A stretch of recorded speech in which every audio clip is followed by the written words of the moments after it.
संस्था के बारे में बाद में बात करूंगी, बाद में जानूंगी कि संस्था कैसे शुरू हुई। सबसे पहले मेरे मन में जो जिज्ञासा है वो ये है कि इतनी छोटी सी उम्र में इतनी सेवा का भाव इनके बीच में कैसे आया।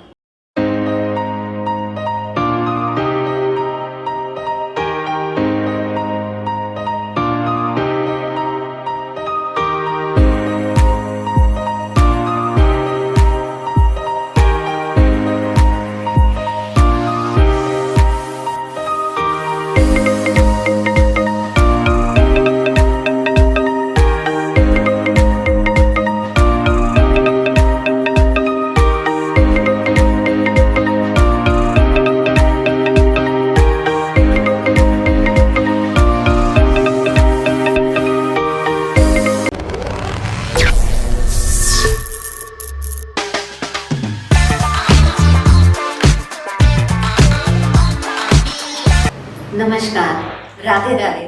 आप सभी का स्वागत है आज हमारे podcast shades of life with Siddhi में। आज हमारे साथ जो दो लोग जुड़े हैं, इनका मुझे परिचय देने में भी बहुत अच्छा लग रहा है और इनके यहाँ पे बैठने से ही पता नहीं क्यों बहुत पॉजिटिव वाइब्स आ रहे हैं। इन दोनों का परिचय सबसे पहले मैं दे दूँ। ये अखिल भारतीय नेत्रहीन संघ से जुड़े हुए हैं और इतनी छोटी सी उम्र में ये जिस तरीके से सेवा का कार्य कर रहे हैं, जिस तरीके से ये नेत्रहीन बच्चों के साथ, लोगों के साथ काम कर रहे हैं, ये वाकई में काबिले तारीफ है। हमारे साथ जुड़े हैं नागेंद्र राठौर जी और देवेंद्र राठौर जी। ये दोनों बच्चे शुरू से इस संस्था के साथ जुड़े हुए हैं। मुझे तो सबसे पहले ये जानना है कि इस छोटी सी उम्र में इतनी सेवा का भाव इनके पास, इनके बीच में कैसे आया। मैं संस्था के बारे में बाद में बात करूंगी, बाद में जानूंगी कि संस्था कैसे शुरू हुई। सबसे पहले मेरे मन में जो जिज्ञासा है वो ये है कि इतनी छोटी सी उम्र में इतनी सेवा का भाव इनके बीच में कैसे आया। नमस्कार, मैं देवेंद्र सिंह राठौर, जनरल सेक्रेटरी अखिल भारतीय नेत्रहीन संघ।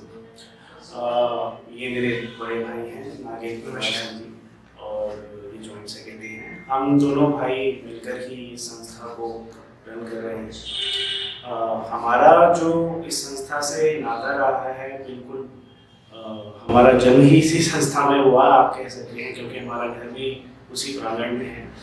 और हमारे पिताजी ने जब ये संस्था बनाई तो साथ ही साथ में हम लोग वहीं पले बड़े और उन्हीं बच्चों के साथ हम खेले, वही हमारे मित्र होते थे, उसी प्रांगण में हम रहे और हमने अपनी जैसे भी आगे स्कूलिंग करी, आगे उच्च शिक्षा प्राप्त करी, बीकॉम करी, MSW करी, साथ में मैं एयरलाइंस में भी रहा।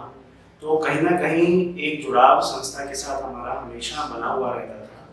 तो उसी जुड़ाव के कारण वो सब चीज़ों को हम त्याग के हम पूर्ण रूप से सन 2013 से संस्था के साथ जुड़ गए और तब से हमें ये सौभाग्य प्राप्त हुआ है कि हम इन बच्चों की सेवा में लगे।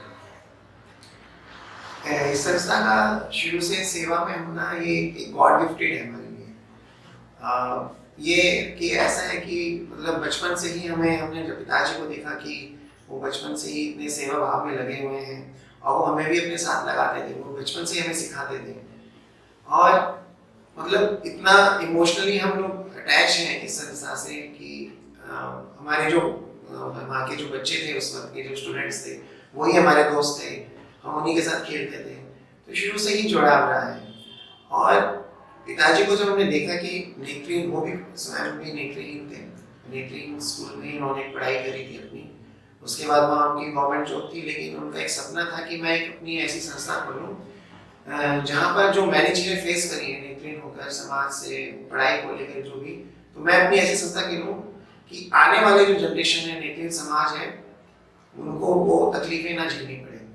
तो उन्होंने 71 में आकर इसको पूरा एस्टैब्लिश करना शुरू किया, धीरे धीरे पब्लिक डोनेशन को इकट्ठा करके। तो जब हम उनकी वो लगन और मतलब नेत्रहीनता के बाद भी जो उनका एक डेडिकेशन था बच्चों के प्रति, वो देखते थे, तो हम भी शुरू से बहुत मोटिवेट हुए उनके साथ और बहुत ही ईमानदारी से उन्होंने इस संस्था को चलाया है। संस्था में इस गवर्नमेंट का कोई रोल नहीं है, पूरी बिल्डिंग है, बच्चों के सारा रहने खाने का सब कुछ फ्री ऑफ कॉस्ट है। 12th क्लास तक बच्चे यहाँ पढ़ते हैं, नर्सरी से लेकर, तो सब कुछ पब्लिक डोनेशन से मैनेज होता है। हमसे इतने पुराने लोग जुड़े हुए हैं, 50-50 साल पुराने लोग हमसे जुड़े हुए हैं, तो वो सिर्फ ईमानदारी की वजह से, उनको लगता है कि हमारा जो दिया हुआ जो डोनेशन है वो अच्छी जगह लग रहा है, तो वो ईमानदारी को लेकर साथ चले और लगन मेहनत को लेकर साथ चले, तो ये हमारे लिए बिल्कुल साक्षात था, साक्षात उनको देख रहे थे। तो इसलिए मैं 12th के बाद से ही पूरी तरीके से पिताजी के साथ इस संस्था से जुड़ गया, और फिर मैंने अपनी जो भी पढ़ाई है, अपनी पोस्ट ग्रेजुएशन तक मैं पढ़ा हूँ, और वो भी मैंने ओपन से करी है। तो मैं शुरू से ही संस्था से इस तरीके से जुड़ा। आप लोगों को कभी बचपन में ऐसा महसूस नहीं हुआ कि हम भी बाहर नॉर्मल अपने फ्रेंड्स के साथ खेलें? देखिए, बचपन में जैसे कि हम उस संस्था में रहे, वहीं प्रांगण में खेले कूदे, तो हमारे जो तो उस समय के जो वहाँ स्टूडेंट्स थे, तो वही हमारे मुख्य रूप से फ्रेंड्स हुआ करते थे। और स्कूल से जब हम आते थे तो हम खेलने बाहर ग्राउंड में चले जाते थे, तो हम लोग साथ में क्रिकेट है और भी जो गेम्स है वो साथ ही में खेलते थे। तो हमारे और भी जो मेरे नॉर्मल फ्रेंड्स थे स्कूल के, हम उनको भी वहीं स्कूल में अपने बुला लिया करते थे, तो साथ में एक इंक्लूसिव माहौल हो जाता था बहुत ही, और साथ में ही क्रिकेट खेलना और भी गेम्स हम साथ में मिलके खेलते थे, तो बहुत ही अच्छा माहौल था उस समय। ये वाकई में बहुत ही कहना चाहिए इतनी तारीफ के काबिल बात है, और जिस तरीके से इन बच्चों ने बताया कि बचपन में ये कैसे उन बच्चों के साथ खेले, तो मुझे तो इससे जो है वो इतनी खुशी अंदर से प्राप्त हो रही है कि जिसको बयान करना ही मुश्किल है। अब मैं आप दोनों से ये जानना चाहती हूँ कि ये आपके पिताजी ने ये संस्था कैसे शुरू की? लगभग 6 वर्ष की आयु में उन्होंने अपनी आंखें खो दी थी, चिकन पॉक्स बीमारी थी उसके कारण। तो पर लेकिन पढ़ने की इतनी लगन थी उनके अंदर कि नेत्रहीनता होने के बाद भी उनको लगता था कि मैं पढ़ूं कैसे भी। तो हमारे दादाजी उनकी इस जिद को लेकर ढूंढते रहे। उस वक्त तो एक्चुअली 1949 के आसपास की मैं बात कर रहा हूँ, 1950 के आसपास की। तो उस टाइम पे कोई इतनी कोई सुविधा नहीं थी ब्लाइंड्स के लिए, कोई ऐसा स्कूल नहीं था। तो देश की राजधानी दिल्ली में आकर फिर उन्होंने वो ढूंढा, वहाँ पे पता किया, तो एक स्कूल था पचमढ़ी रोड में, तो वहाँ पर उन्होंने उनका फिर एडमिशन करा दिया। तो इतनी छोटी उम्र से ही वो बचपन से ही अपने घर से अलग रहकर उन्होंने पढ़ाई करी, और पढ़ाई में इतनी अच्छी उनकी थी लगन थी और इतना रुचि थी कि उसी स्कूल में ही, वो गवर्नमेंट स्कूल था, उसी स्कूल में ही वो टीचर भी वहाँ पर हो गए। पर जैसे मैंने आपको पहले बताया कि उनका एक सपना था कि मैं अपना एक संस्था ऐसा खोलूँ जिससे मैं बच्चों, उनका मानना था कि ब्लाइंड नेत्रहीन व्यक्ति भी वो हर काम कर सकता है जो हम नॉर्मल कर सकते हैं, तो उसको बस एक पुश की ज़रूरत है, एक ऐसा माहौल देने की ज़रूरत है जिससे वो सीख सके। तो इसी चीज़ को लेकर उन्होंने अपने गुरुजी के साथ मिलकर, जो उनके म्यूज़िक टीचर थे, 1965 में इस संस्था को रजिस्टर कराया, और 1971 में इधर दिल्ली के रघुवीर नगर इलाके में श्री ओ.पी. बब्बर जी की मदद से यहाँ पे इन्होंने जगह ली। तो 1971 से इस्टेब्लिश करना, फिर इसको धीरे धीरे शुरू किया, धीरे धीरे डोनेशन इकट्ठा किया पब्लिक से, और फिर आज आप देख सकते हैं इतना बड़ा हमारा स्कूल है। 2 संस्थाएं हैं आज तो, लगभग 3000 स्क्वायर मीटर इस यहाँ पर है अपनी दिल्ली में, और इतनी ही हमारे पास राजस्थान में है। तो पहले यहाँ पर ट्रेनिंग सेंटर था हमारे, जो आपने देखा होगा वो पहले जो चेयर कुर्सियाँ होती थी वो बुनाई का काम होता था, तो केनिंग वाली चेयर बोलते थे। तो जितने भी गवर्नमेंट डिपार्टमेंट्स हैं, स्कूल्स हैं, तो वहाँ पे यहाँ से ही सप्लाई होती थी, सारे बनते थे। तो वहाँ से रोजगार मिलना शुरू हुआ नेत्रहीन बच्चों को। फिर 85 में इसको स्कूल की तरफ हम गए, क्योंकि वो छोटे बच्चे भी आना शुरू हुए थे एडमिशन्स के लिए, तो फिर हमने प्रॉपर स्कूल, पिताजी ने इसको बनाया। तो इस तरीके से संस्था की शुरुआत हुई, और तब से लेकर हजारों नेत्रहीन जो लोग हैं उनका जीवन संवार चुकी है ये संस्था। हमारे लगभग 250 से ऊपर ऐसे बच्चे हैं जो इस वक्त गवर्नमेंट जॉब कर रहे हैं, हमारे पास पूरी उसकी लिस्ट है। हम एलुमनाई प्रोग्राम भी करते रहते हैं, समय समय पर उनको बुलाते भी हैं। तो ये एक संस्था ने इतने सारे बच्चों का जो एक जीवन संवारा है, वो उन्हीं की उस लगन और मेहनत और ईमानदारी के कारण। मैं अब देवेंद्र जी आपसे पूछना चाहती हूँ कि किस तरीके से आप वहाँ बच्चों को शिक्षा देते हैं और क्या क्या ट्रेनिंग देते हैं, क्योंकि मैंने सुना है आपके बहुत सारे प्रोडक्ट्स भी बनते हैं, जैसे बल्ब है, दिया है, तो ये सब आप कैसे मैनेज करते हैं? देखिए, ये एक स्पेशल स्कूल है जहाँ विजुअली इम्पेयर्ड बच्चे वहाँ रहते भी हैं और वहाँ पढ़ाई भी करते हैं।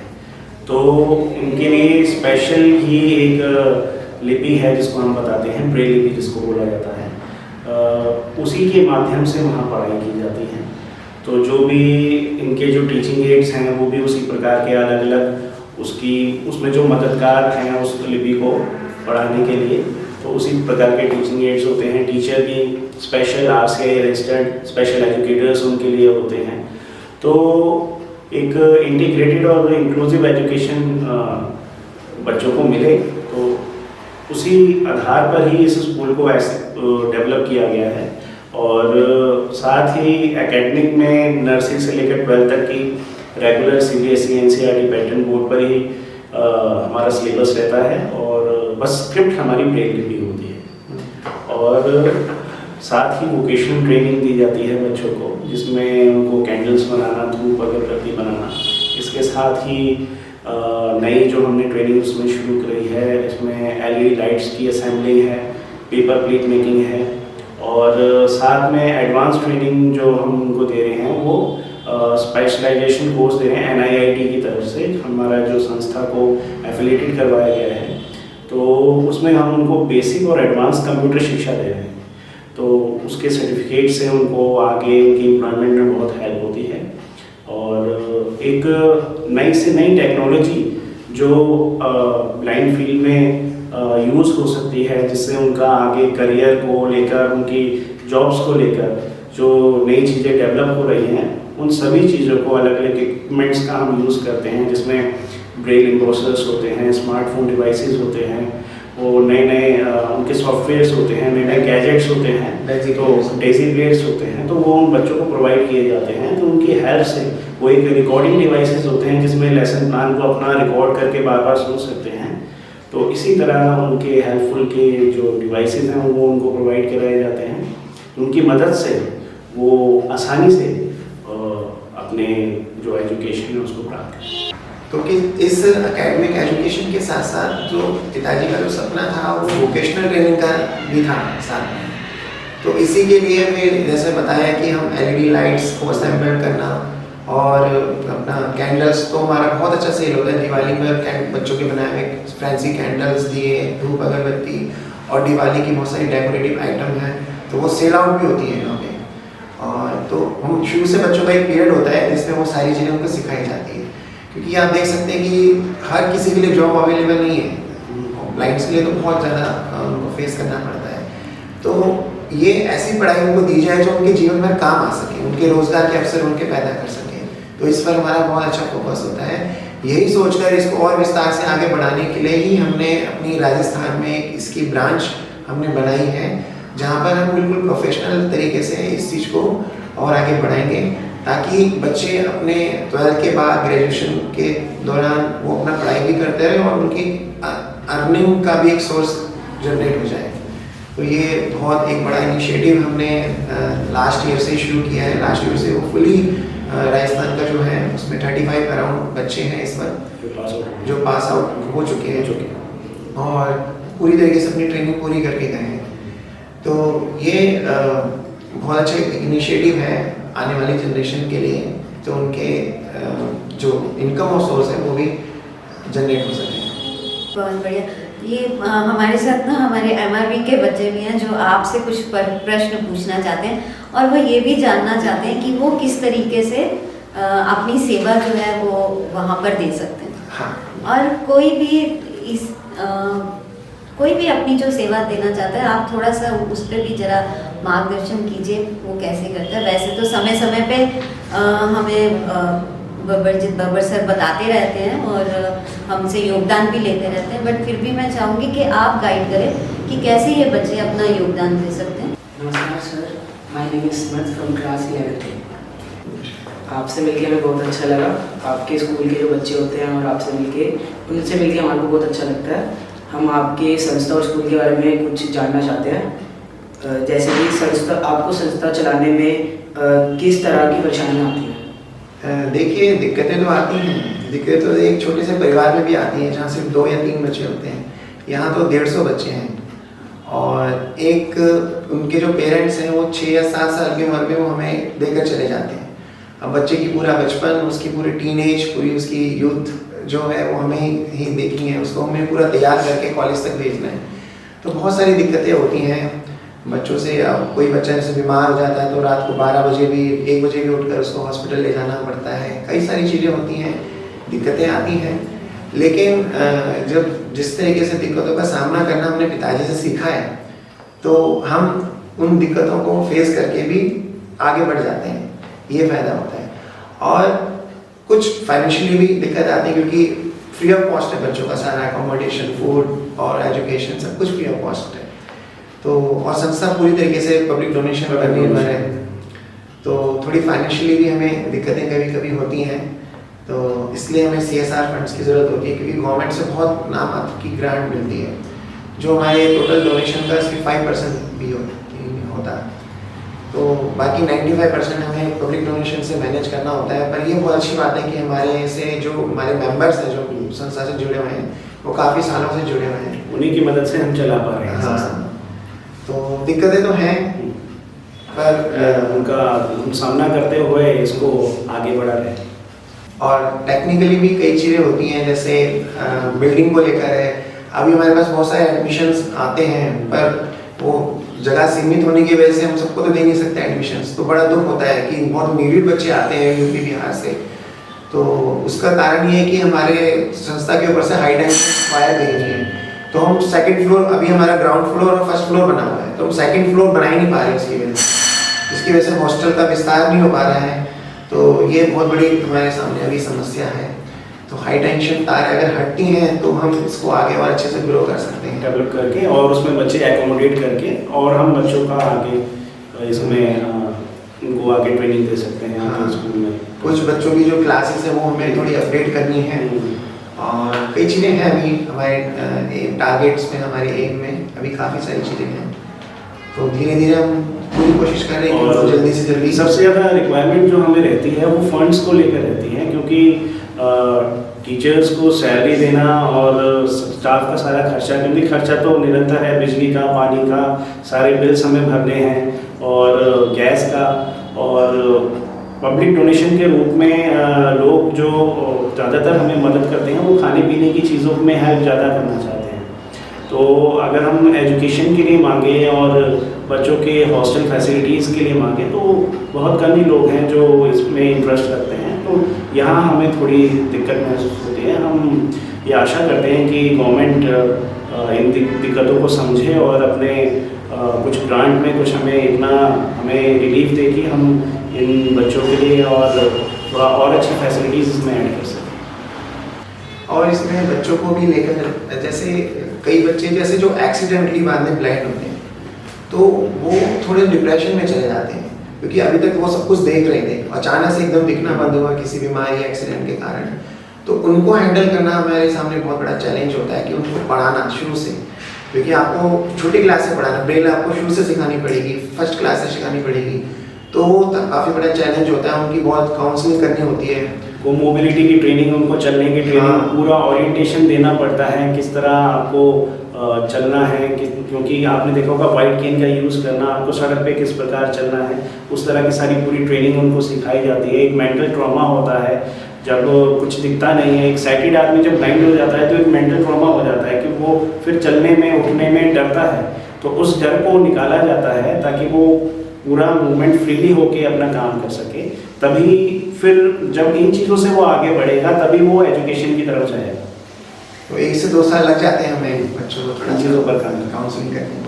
How does the school shape current with new and emerging technologies that can benefit students with visual impairments?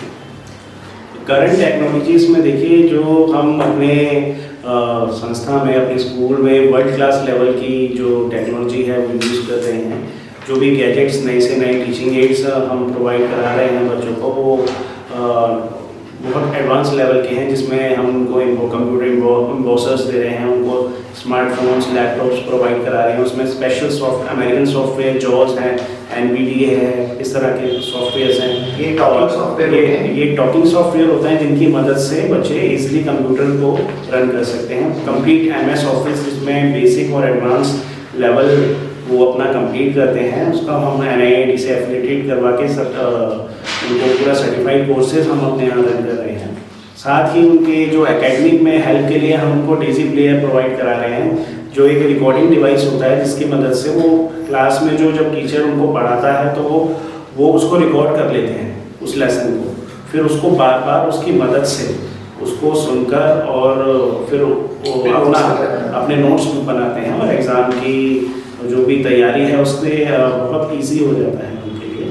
तो इस तरह के जो डिवाइसेस हैं उनकी हेल्प से बच्चे एजुकेशन में और ट्रेनिंग में दोनों में काफ़ी अच्छे हैं। इसके अलावा एक डिजिटल लाइब्रेरी भी हमने लास्ट 2 ईयर से शुरू करी है। इसमें दिल्ली पब्लिक लाइब्रेरी से 20,000 बुक्स हैं, वो ऑडियो के अंदर हमें मिल गई हैं। तो हमने एक पूरा लाइब्रेरी, डिजिटल लाइब्रेरी बना रखी है, तो वहाँ बच्चे बैठकर अपना कंप्यूटर के थ्रू वो अपनी ऑडियो बुक्स जो सुनते हैं। हाल ही में विद्यार्थियों की शिक्षा और सहभागिता के लिए कोई नए और कार्यक्रम लागू किए हैं? हाँ जी, बिल्कुल। एकेडमिक एजुकेशन और वोकेशनल ट्रेनिंग के अलावा भी हम बच्चों को स्पोर्ट्स के अंदर भी बहुत मोटिवेट करते हैं। हमारे अभी लास्ट ईयर ही 2 गर्ल्स और 2 बॉयज़ जो ब्लाइंड नेशनल क्रिकेट टीम है उसके उसमें वो चुन लिए गए हैं। तो आप सोचिए कि नेशनल लेवल पर हमारे बच्चे खेल रहे हैं। इसके अलावा भी चेस कंपटीशन में भी लास्ट ईयर चेस कंपटीशन हुआ था, तो उसमें हमारा एक बच्चा नेशनल लेवल पर 3rd रैंक पर आया था। तो इनके भी बहुत सारे स्पॉट्स होते हैं जो गवर्नमेंट की तरफ से समय समय पर और भी NGOs की तरफ से होते रहते हैं, तो हम सब में पार्टिसिपेट करवाते हैं बच्चों को। इसके अलावा भी और भी कंपटीशन रीडिंग राइटिंग के भी होते रहते हैं।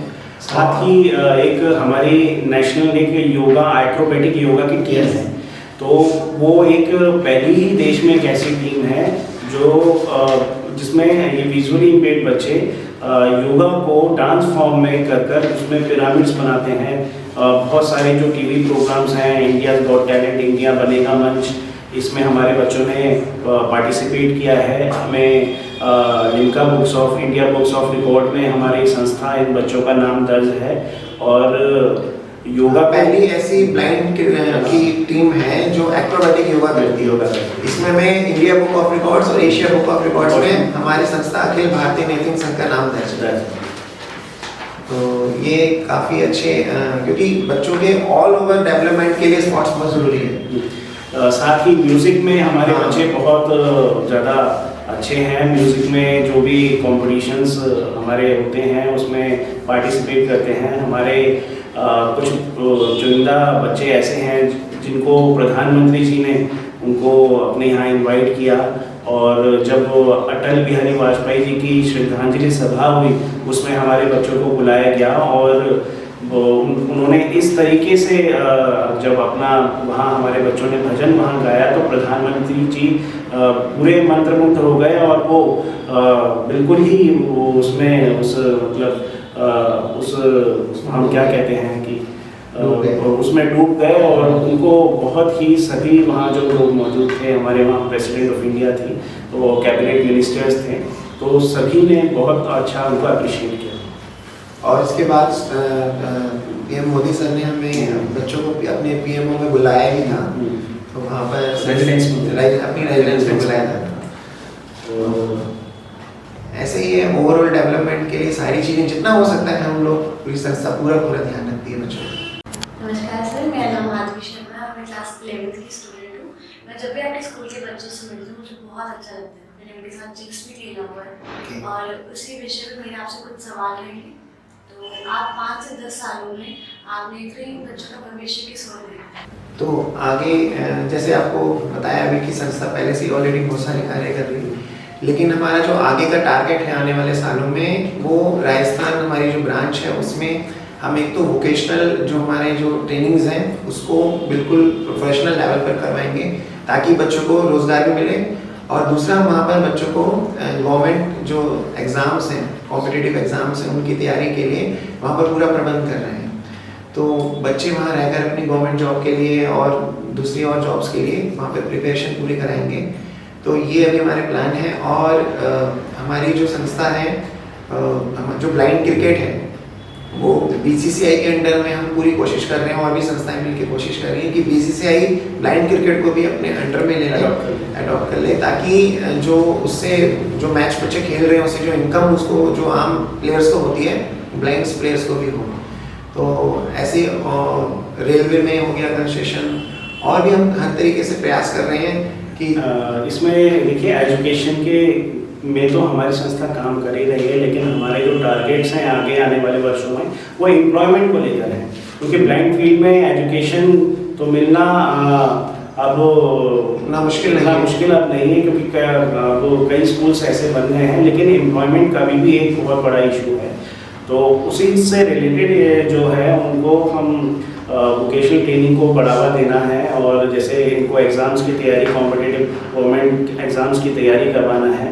तो इन्हीं चीज़ों पर, और जो भी अलग अलग जैसे कहाँ नौकरियाँ निकल रही हैं, इनको इंटरव्यूज़ की तैयारी कराना, प्लेसमेंट में हेल्प करना, और कहाँ स्किल डेवलपमेंट कराना, काउंसलिंग करना, तो इन चीज़ों में उनको पूरी हम हेल्प करें। इससे हमने कई जैसे TCS कंपनी है, बिरला सॉफ्ट कंपनी है, वहाँ से कुछ वॉलंटियर्स भी आते हैं जो बच्चों को समय समय पर आके काउंसलिंग करते हैं, उनके कैरियर काउंसलिंग करते हैं। तो वो भी एक बहुत अच्छा इनिशिएटिव शुरू हुआ है अभी 1-2 सालों से, और हम धीरे धीरे और कंपनियों से, टाटा और भी कंपनीज हैं, तो उनसे हम और इनको बढ़ाएंगे ताकि बच्चों को बिल्कुल ऐसा समाज में खड़ा कर दें कि उनको कोई दिक्कत ना हो, चाहे फाइनेंशियली हो चाहे एजुकेशनली। एक समाज में एक यूजफुल सिटीजन हम उनको उस पायदान पे ले आए जो एक देश के लिए एक इम्पोर्टेंट नागरिक के बनकर उस कर्तव्य को निभा सकें, जैसे कि हम लोग किसी पे डिपेंड ना रहें। यदि आप किसी ऐसे बच्चे के माता पिता से मिले जो हाल ही में नेत्रहीन पाया गया है, तो उनके लिए आपकी क्या सलाह रहेगी? उनके लिए यही सलाह है कि आप बिल्कुल भी रेगरेट मत होइए, बहुत दुखी मत होइए, क्योंकि अभी भी बहुत कुछ है आपके बच्चे के लिए, आप भविष्य में करने के लिए बहुत कुछ है। जैसे कि मैंने बताया कि हमारे 250 से ऊपर ऐसे बच्चे जो गवर्नमेंट जॉब में हैं इस वक्त, क्योंकि 1% कोटा भी होता है इस फील्ड में। तो बहुत कुछ है, स्पोर्ट्स में भी है, आजकल तो गवर्नमेंट भी बहुत ज़्यादा ध्यान दे रही है इन चीज़ों में। तो आप बिल्कुल भी रेगरेट और दुखी ना होइएगा, क्योंकि अभी बहुत सुविधाएं हैं, जो एक आम बच्चा कर सकता है वो आपका बच्चा भी कर सकता है। अभी भी बहुत कुछ है स्कोप आगे। देखिए, मुख्य तौर पर नेत्रहीनता 2 तरीके से होती है। एक तो होती है बाय बर्थ और एक होती है लेट ब्लाइंड। तो जैसे अगर बाय बर्थ है, कोई हमारे पास एडमिशन आता है और बच्चे की उम्र कम है, तो हम उनके पेरेंट्स को यही समझाते हैं कि आगे इन बच्चों को आपको अगर घर पे भी आप अप डाउन कराते हैं, जो डे स्कॉलर्स हैं, घर पे आपको किस तरह इनको रखना है, हम ये उसको पूरा पहले इंडिपेंडेंट बनाते हैं कि वो अपने काम खुद कर सके। अगर वो अपने काम स्वयं अपने आप अगर वो करता है तो वो उसके लिए बहुत इजी हो जाता है आगे अपने हॉस्टल में रहना, और आगे जो आने वाले टाइम में जो उसको अपने लिए खुद ही सारे आगे बढ़कर काम करना पड़ेगा, क्योंकि अकेले रहना पड़ेगा हॉस्टल में, अपने आगे एजुकेशन प्राप्त करेगा। तो बेसिकली पेरेंट्स को ये समझाते हैं कि जो आप अपने आम बच्चों से काम करवा रहे हैं या उनको सिखा रहे हैं, आप उनको भी सिखाइए। उनको ऐसे ही नहीं कि आप उनको डिपेंड रहना नहीं कि आपको अगर लेके भी जाना है तो हाथ पकड़ के लेके जाना है, पानी हाथ का गिलास पानी हाथ में देना है, इस तरीके से नहीं, आप उनको सारे काम शुरू से करने दीजिए। और जो गर्ल्स होती हैं उनको भी हम हाउस होल्ड के सारे काम वहाँ सिखाते हैं, उनको खाना बनाना सिखाते हैं। जो हमारे इसमें हमारी टीचर्स अलग से उनके लिए हमने होम साइंस का डिपार्टमेंट या किचन अलग से हमने उनके लिए बनाया हुआ है, तो उनको नॉर्मल अपने पर्सनल घर के काम करना, अपने सारी चीज़ों को उनको सिखाया जाता है, किस प्रकार प्रेस करना है, खाना बनाना है। तो ये सारी ट्रेनिंग हम वहाँ गर्ल्स को और बॉयज़ को दोनों को देते हैं। तो बाय बाद में जैसे ब्लाइंडनेस होती है, किसी भी कारण हो सकते हैं, आँख में किसी प्रकार की कमी हो गई या कोई बीमारी हो गई, या एक्सीडेंट के अलावा जब हमारी ज्योति चली जाती है, तो उस केस में क्या है, एक बच्चे के मन में मेंटल ट्रॉमा आ जाता है। तो उसको उसको पूरा ओरिएंटेशन हम उसका करते हैं, उसको मोबिलिटी की ट्रेनिंग देते हैं। साथ ही हम पेरेंट्स को ये गाइड करते हैं कि आने वाले बच्चों का करियर जो है अभी ख़त्म नहीं हुआ है, इसमें बहुत सारे ऑप्शंस इन बच्चों के लिए हैं। उनको स्पेशल एजुकेशन देकर, हम ट्रेनिंग देकर उनका अच्छे से उनका रिहैबिलिटेशन कर सकते हैं, उनको जॉब अपॉर्चुनिटीज़ दे सकते हैं। तो उस केस में हम पेरेंट्स को भी गाइड करते हैं, उनको मोटिवेट करते हैं ताकि वो बच्चे को अपने घर में ना रखें, हमारे साथ जोड़ें, और ताकि वो यहाँ आकर जो जैसा कि उनके घर में और जो नॉर्मल बच्चे हैं जिस तरह वो आगे अपनी जॉब्स कर रहे हैं, तो उसी प्रकार इन बच्चों के लिए भी आगे के रास्ते बंद नहीं हुए हैं। और वो हमको यही गाइड करते हैं कि हमसे जुड़कर वो अपने बच्चों को एक करियर यहाँ उनको मिल सकता है। इसमें ज़्यादा जो केसेस हमारे पास आते हैं ना, एक जो फीवर माइंड में चढ़ जाता है बहुत तेज, जो उससे क्या होता है कि जो एक नर्व्स होती है हमारे माइंड से कनेक्ट होती है, आई से माइंड, वो ब्लॉक हो जाती है। तो उस केस में आँख ठीक नहीं हो सकती है, चाहे आप अगर नई आँख भी लगाएंगे उस बच्चे को, वो भी ठीक नहीं होगी। तो वो उस केस से भी काफ़ी बच्चे आते हैं जिनकी नर्व ब्लॉक हो गई है। तो उस केस में फिर क्या है कि वो ट्रीटमेंट आप जितना मर्जी कर लीजिए पर उसका कोई फ़ायदा होता नहीं। तो फिर यही एक ही ऑप्शन बचता है कि वो ब्लाइंड्स की जो पढ़ाई है, जो एजुकेशन है, उसको पूरा करें। व्यक्ति की क्षमताओं और संभावनाओं के बारे में आज इस पॉडकास्ट के माध्यम से दर्शक आज सबसे बड़ी बात क्या सीखेंगे? तो दर्शकों से मेरा यही कहना है कि बहुत क्षमताएं हैं आज के फील्ड में। आप आज के तारीख में आप हर फील्ड में ब्लाइंड्स को आगे बढ़ता हुआ देख सकते हैं। हमारे कुछ एक बच्चा है सत्येंद्र, जो 97 बैच से IAS ऑफिसर है, जो ईस्ट नॉर्थ ईस्ट में पोस्टेड है। तो कॉलेज में प्रोफेसर्स, नॉर्मल स्कूल्स में भी टीचर्स हैं ब्लाइंड्स, और रेलवेज में हैं, बैंक्स में हैं। आपने अगर कोई गवर्नमेंट बैंक में आप गए होंगे तो आप देख सकते हैं कि वहाँ पे कोई ना कोई आपको एक ब्लाइंड स्टाफ वहाँ पे मिल जाता है। इसके अलावा प्राइवेट जॉब्स में भी हैं, जो सॉफ्टवेयर कंपनी है बड़ी बड़ी। तो आजकल एक गवर्नमेंट का एक नया रूल आ गया है कि आप जो भी सॉफ्टवेयर बना रहे हैं ना, तो वो ब्लाइंड हेल्प है, उसको ब्लाइंड फ्रेंडली भी होना चाहिए। तो वो सॉफ्टवेयर ब्लाइंड पर्सन भी यूज़ कर ले, तो उस बेस पर प्राइवेट सेक्टर्स वाले भी ब्लाइंड बच्चों को जॉब्स दे रहे हैं ताकि उनसे वो पूछ सके कि क्या क्या इसमें इम्प्रूवमेंट हो सकती है। तो सॉफ्टवेयर कंपनीज में भी हैं और स्पोर्ट्स में भी है। जैसे बताएं कि ब्लाइंड क्रिकेट टीम है हमारी, अभी कई सालों से लगातार वर्ल्ड कप जीत रही है हमारी ब्लाइंड क्रिकेट टीम। और फुटबॉल में है, और जो भी एथलेटिक्स जो गेम है पैरालंपिक्स में है, पैरालंपिक्स आपको पता ही है, तो उसमें बच्चे बढ़ चढ़ कर बहुत हिस्सा ले रहे हैं। तो बहुत रास्ते खुले हुए हैं, आज के समय में बहुत रास्ते खुले हैं। तो आप किसी भी ब्लाइंड, बस उनको एक अपॉर्चुनिटी की ज़रूरत है, एक माहौल की ज़रूरत है, वो अपना पूरा हुनर निखार के आपको दिखा सकते हैं।